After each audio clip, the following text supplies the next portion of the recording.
Hi, everybody, and welcome to another episode of The Seamless Connection. My name is Mina Malapeti, founder and CEO of AmplifyMD, and today I'm here with Jason Parent of Point32. Jason, thank you so much for taking the time to join us this morning. Thank you. It's a pleasure being here.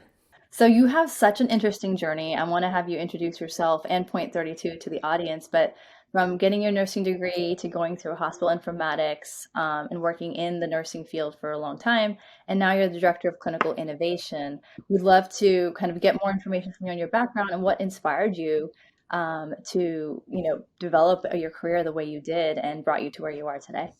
Yeah, no, thank you. Geez, yeah, it's been a long journey. So for myself, it was late 90s when I actually got my nursing degree. I wish I could say back then I planned all of this out to all be exactly where I am today. That of course is not the case in any way, shape, or form. But no, I started off as a nurse in an emergency room setting in Massachusetts in a community hospital. Found my way to Mass General as a nurse there. One of the things loved working there. Those day-night rotations will get you though, as a nurse, and decided, okay, gonna leave that. Did some care management, and then continued sort of working in that Mass General Brigham, which to me it's partners when I was there. But continued along that for a period of time and then ended up at Harvard Pilgrim in 2014. And The interesting part about sort of my time at Mass General and then even at Harvard Pilgrim, which became Point32Health, which we'll talk about, is I was doing a lot of IT and clinical analytics work. So at one point I was even coding, sitting down at a computer and writing like computer code, right? It's just, that was one of those things when you're like graduating nursing school. I'm like, okay, so I'm going to be sitting at a computer writing code. But the key piece was it was the clinical knowledge that was key to understand, like, how do you make sense of data? How do you gain clinical insights from data?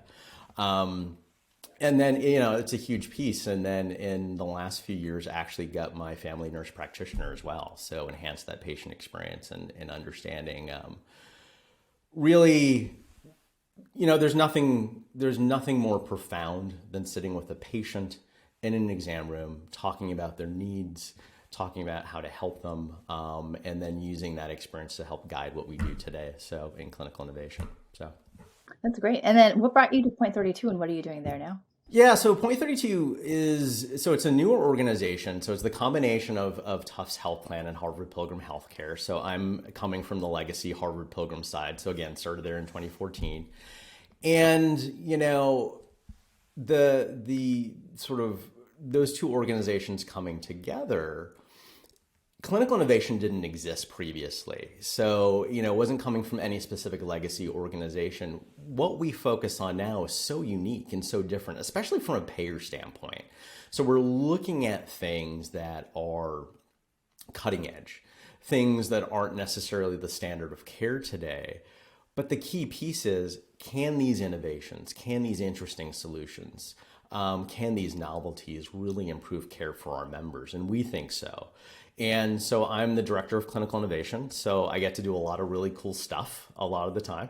But at the same time, there's that push and pull of working within a payer as well that, it's not always well accepted sometimes to say, hey, we're going to do something with virtual reality, which is, maybe not the thing that most payers think of like a direction to go in.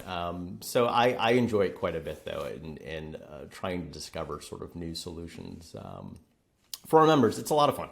Yep, no, that's awesome. And in terms of why they merged, was it to do this to drive more innovation, to drive healthcare costs down, kind of the typical stuff? Was there more behind it in terms of um, creating more of a wellness company and one focused on keeping people healthy as opposed to treating them when they're sick?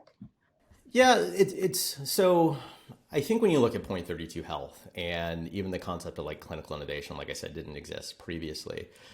Point 32 Health now, and I say now, we've been around for 2 years, is we really don't like to consider ourselves a payer. Clearly, it's sort of fundamental to the business that we provide, but really can consider ourselves sort of a health and well-being company. And, the combined 90 years of experience between both organizations that coming together means we can care for more people. We can capitalize on sort of the best components of each organization. We can create a more well-rounded solution for folks. And so one of the things that's more interesting than let's say just Harvard Pilgrim, where I came from, where predominantly we had a commercial population and a Medicare population. Both organizations combined, we now have Medicaid, a larger commercial population and a larger Medicare population. So you're bringing all that together. And our mantra and the thing that we're doing and bringing folks together is that we guide and empower healthier lives for everyone. And sort of that's why we're together. That's why we're trying to do it. And even out of that, we're one of the first plans accredited in the country for health equity. So that's a huge thing from NCQA.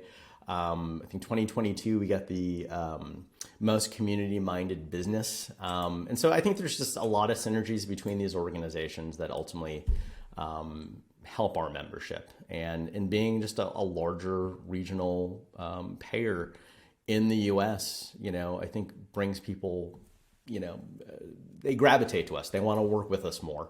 And then we're able to offer more innovations. We're able to have this conversation today because of that. No, this is great. And I definitely want to dive deeper into health equity. But first, from our point of view, we firmly believe at Amplify, everyone has a healthcare story, right? Everyone, regardless of whether you're in the healthcare field, you've somehow been touched by it, family, friends, what have you.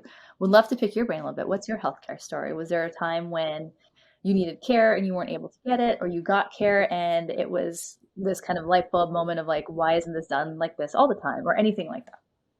Sure, I think so. It's interesting because I think this is what started my healthcare journey is my father had COPD, so chronic obstructive pulmonary disease. And that was actually when I was in high school. So it was sort of those formative years of what do you want to do with your life and how is healthcare impacting you, impacting your friends, your family. What for me that I felt was confusing is that at the time, healthcare is this very sort of nebulous concept. I mean, we go to the doctor, you get treatment, whatever it may be, but we don't truly understand. Like I said, the average layperson may not truly understand healthcare. And I think for me, I saw more of a health literacy component initially to say, well, I want to know more. I want to know more about his treatment. I want to know how to help. And I think for me was what's put me on this journey, in many instances, it's that situation that I think about in regards to how he struggled initially with just, communication within the healthcare system. And I think even as providers, and I catch myself doing this from time to time too, we don't communicate as clearly as we think we do. We could do a better job of that. And so I think all of that came together, which put me on this path today. Thankfully, I've been, for my own personal journey, relatively healthy as well. But I try to, again, friends and family appreciate the other side of things and what it's like to be a patient, and try to work that into some of the things we're doing from an innovation standpoint. So, Well, I was going to ask if your dad had been diagnosed today, or if you were in charge of clinical innovation when he was going through the process, what would you have done differently or do differently for someone in his situation? yeah, I think especially today. I mean, gosh, it was, well, so it was. So I've been an RN now nurse practitioner now, but when I first got my RN, that was the late 90s. And that's when I think that's when he was diagnosed a little bit before that. So technology's changed quite a bit. I think one of the things that would be key is using a lot of these digital solutions that are out there today. So telehealth I'm seeing a lot of things now for pulmonary rehab in which someone can do at home. One of the things that even for him that terrified him was the fact that you were going out into the community, we see the numbers now, COVID. If you're someone who has COPD at that time, like that, you wouldn't do that, or the flu or any of these different things to be able to get, healthcare delivered to you in the comfort of your home, I think is key. I think you do, get better utilization of it, which leads to better outcomes. And I think that's probably some of the things we would have done differently at the time, because those things just didn't exist. We think about a time where we've all gotten used to, the phone, right? Having, this amazing device that can do so many different things. I think about at that time, I think I had a Radio Shack bag phone. The battery was larger than this. Like, that's how far we've come since then. Like, the battery was like larger than that. But so probably some of the things we do differently. So. Yeah, no, that completely makes sense. And that kind of brings us back to health equity that you were mentioning before. AmplifyMD, we started that to exactly, you said, better access leads to better outcomes. So from your point of view, from a payer perspective, right? So we see it on the ground every day, bringing telehealth, bringing care to the patients. From a payer perspective, what's your viewpoint on how telehealth can help health equity, how it can lead to those better outcomes, how it can potentially keep people out of the hospital or leave the hospital faster? No, I think it's key. I think whether it be telehealth or digital health, digital therapeutics, one of the things that we're trying to do is, especially within clinical innovation, some of these things, now digital therapeutics, for an example, isn't necessarily the standard of care today, or virtual reality, let's say for chronic low back pain or something to that extent. But what we're trying to do is, if we cover this, right, and we can pay for it, and we can use that experience of members being on it, patients being on it, use real world data to demonstrate better outcomes, as you're talking about, right? It's in their pathway. They're going to come to the visit, and maybe some of those visits are cheaper than having to go to their doctor's office down the street or across town, or maybe an hour or two away, depending on where they're living. That access, that expanded access, that payment, it's so fundamentally important, because then you're going to have individuals who are going to utilize care. As the payer covering it, people aren't going to have to pay their dollars towards things. People don't have thousands of dollars just hanging out to essentially just cover, for care. I mean, there was a recent, I think it was a Pew Research study that just came out that talked about, this was the highest percentage of individuals that they've seen in any time they've conducted this poll, of individuals who said they can't afford their health care anymore. And this is from a commercial population of individuals, so I think it's so fundamentally important. We have to understand of how do we get care to people? How do we make it as accessible, but yet also not so, out of reach from a cost standpoint that no one's going to use it. And I think whatever we can do from a payer standpoint, and pairing ourselves with innovative thinkers, like yourself, is key. I think years ago, there was always an element of when telehealth was, it's telehealth, how are we going to have this provider in our, it's, now it's like, hey, you're a telehealth provider. What do you do? Oh, wonderful. Let's just sign you up for our network, and we're going to make sure that folks are out there and they can access you. So I think that's even how our perspective changed, because there's access issues everywhere.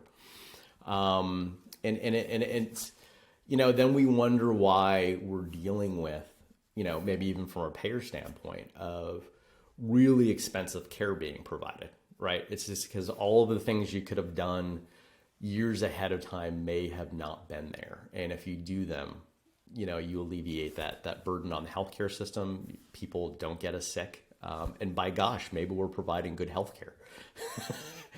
So that'd be amazing, right? And all the money we spend in this country, maybe we actually provide good healthcare to people. So one of the questions I have, and I know I'm not the only one, working with payers, and you've probably seen this in your years since being in that payer side of things, it's not the easiest thing to break into from an innovation standpoint, right? If you're looking from the outside in and you're like, I have the best thing since sliced bread.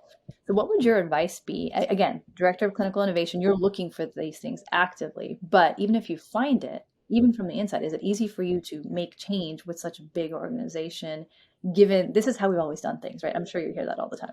Yeah, no, well, I feel like you've been spending a lot of time with me, even though that's not the case. So the sort of joke that I say to folks, which I find funny, but is, we think about even the discussion we've had today, right? We mentioned virtual reality, digital therapeutics, precision genomics is another area that we're focused on. All these different components, very, again, not necessarily the standard of care, but have the potential for outcomes to be, equal to or superior to the standard of care. Really interesting stuff. We're a payer though, and the technology that we probably use more than any other is like the fax machine, even today. You know what I'm saying? Like, Yeah. so to your point, it is difficult. It's probably one of the most challenging areas that clinical innovation has within a payer. And even within the last 2 years of this department being around, we've had to pivot a lot in making sure that we identify champions within the organization for anything we're going to bring on, to say, and we have to, make sure that that thing that we're piloting or interested in does fully equate to a need within the organization. So is there a challenge with chronic disease management in diabetes? Okay, so maybe we need a solution there. Is there a challenge with, quality scores from a plan standpoint, or Medicare star rate, whatever it may be? We have to make sure we align with others in the organization in what their focus areas are, and that the solution's essentially going to contribute to those better, not just health outcomes, but health outcomes within a plan. I think for folks on the outside looking in, the advice that I give, which was advice I was given by a founder from the number of startups we work with, and I love working with founders because they teach me so much, and keep my eyes open and inject that sort of startup mentality into the organization. But one of the founders who'd been doing this for a while and had a number of different companies that they've exited from and whatnot said, find the person in the organization who's going to champion you. And that's the key piece, is find the clinical innovation entities, find the emerging technology elements, find even the investing elements you see in some payers. They've sort of spun off in some instances, and that's where a lot of the startup sort of front door is. Find those areas and you build those relationships there. That's what's going to get you.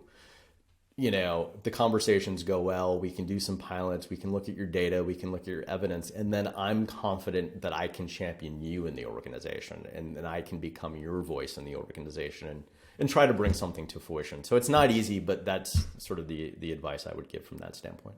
Nope, that completely makes sense. From you and from your point of view, we've talked about virtual care, and there's so many elements to it, as you pointed out. What's top of mind for you personally? That you're like, by the end of this year, you'd be thrilled if you made an impact on X. What is your X? Oh, geez. So for me, in regards, so virtual care, one of the challenges, so I'm going to take it in a slightly different direction, which I'm sure you love when your guests do that. That's not the answer to the question I was looking for, but I'll go there anyway. I think one of the things I need to make more strides in, whether it be virtual care or any other things that we're doing, is we need more provider partnerships. I think building more alignment within our provider community is huge. Now, as a provider and payer, the thing I jokingly say, like, providers probably have an opinion of us that is only slightly like above Congress as a whole, and so like I get it, I understand, and payers can be difficult to work with. Like, again, I've been on both sides of it. I've understand why prior authorization goes into place from a payer standpoint, and then can also be unbelievably frustrated from a provider standpoint when I have to do a peer-to-peer. So it's an interesting thing from seeing it from both sides. But the provider piece is key, because I think if we can involve, or clinical innovation can build more relationships with providers, especially forward-thinking providers, there's the ability for us to provide virtual care, virtual reality, precision medicine, all the things that I think people have wanted, and can potentially integrate into their care, into their clinical practice. I think we can do that at scale, and we can get some outcomes that we weren't thinking previously. So I think for me, at the end of the year, and it's what we're striving to do more, is just getting more of that provider impact and more relationships there. Finding those synergies. It's not easy because we all have different focuses, but I think instead of being a payer coming into a provider say, you need to do this, you need to do that, this is, you hear all those things. It's how can we help you? And how can we help each other? And how can we do some really interesting things? And so I think that's where I want to take things in the next year. That sounds super exciting. I wish you the best of luck with that. That's Thank great. you. We'll connect in a year and see how it's gone. Well, Jason, I know we're coming up on the end of our time here, so Sure. thank you so much for taking the time to chat this morning, Sure. and I really appreciate it. I'm looking forward to seeing how it goes this year. Thank you. No, I appreciate you having me, and best of luck to you as well.